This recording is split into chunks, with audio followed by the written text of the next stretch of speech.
The following is a video presentation I'm going to use as my submission to Computers and Writing 2013. I hate that I'm not going to be able to be at the conference this year because I was very excited about this project.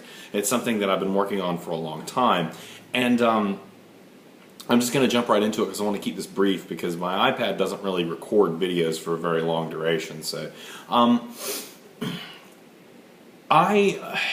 this project actually grew out of an American Lit assignment that I did. American Literature, I'm teaching American Literature at a technical college, Altamaha Technical College, and it was very difficult to transmit the material in a very productive fashion through American Literature. I mean, it was like I was teaching them Greek, and it was like when I would teach them the modern novel at the end, I taught Tommy knockers with an emphasis on science fiction and horror, just because I thought that that would, bring in the more modern students. But, in the end, they never really got into the material. They never really engaged with the terms. Now, I'm going to bring this to a computers and writing perspective in a minute, but just, bear with me.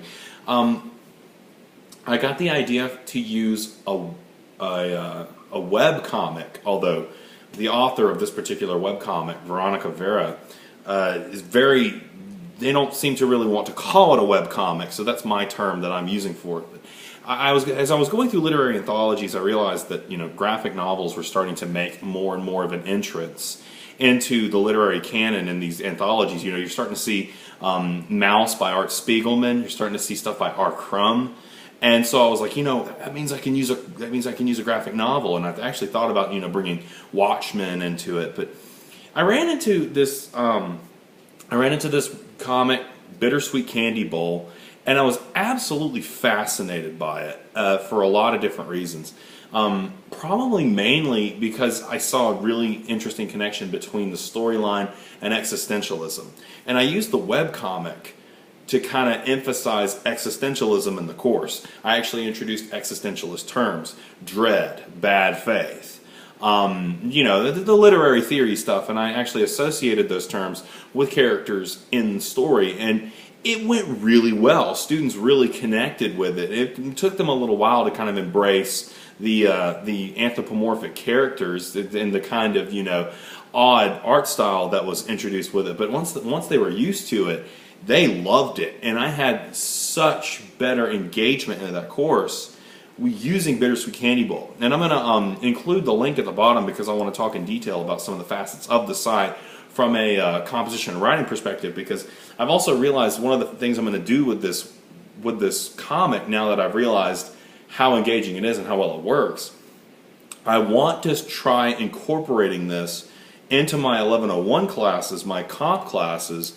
as a way of introducing visual design, genre, and especially, web writing.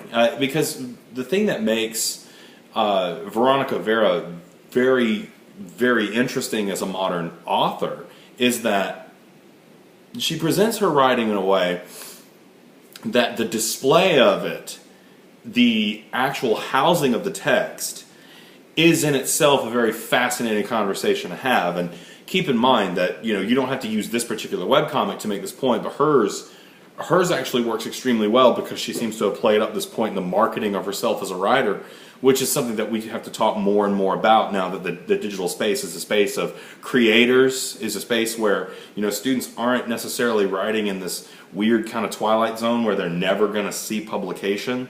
Where publication is now kind of taken for granted. You can get eyes. You can create writing that can be consumed by a lot of different people. Well, Vera's website, her multiple websites, again, actually show us this in action, because there are three main websites that connect with her story and with her web ring, that all tie back together in a very commercial sense. You have the main comic itself, Bittersweet Candy Bowl, which has a very devout following. It's updated now every weekday, so you get the actual benefit of doing a webcomic, doing a web document. You actually get the benefit of talking about a living text, not something that's dead on a page in a textbook. in a lot of ways, the class can go in different directions depending on whatever mood Veronica's in. It's actually really cool that you don't know exactly where it's going to go. So you have that living text mentality of it, but you also have the rhetorical end of it. That the way the pages display, the way her husband Oliver has tied in all these different other units to all work together around the comic. The shop is there. The diary comic that she writes that's very Sylvia Plath in nature, and I mean that as a compliment.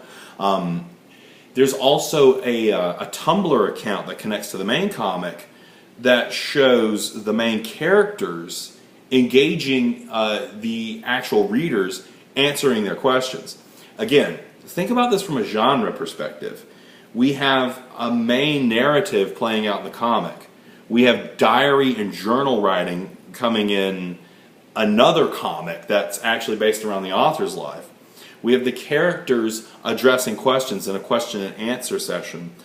All of this comes together in a single multi-genre cohesive product that's designed to market the author, generate, it's a business. Writing always has been about making money, so there's definitely nothing wrong with the fact that she markets herself this way.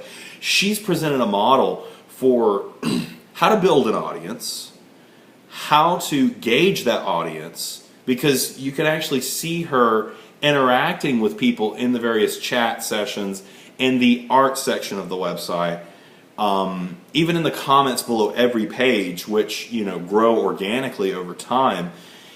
It's a fantastic example of writing in the digital medium, and most importantly, writing that works, writing that actually is functioning and reaching people, and bringing success to an author. It's really a very fascinating concept that that we can talk about about Veronica's identity, that she's been able to establish this for herself.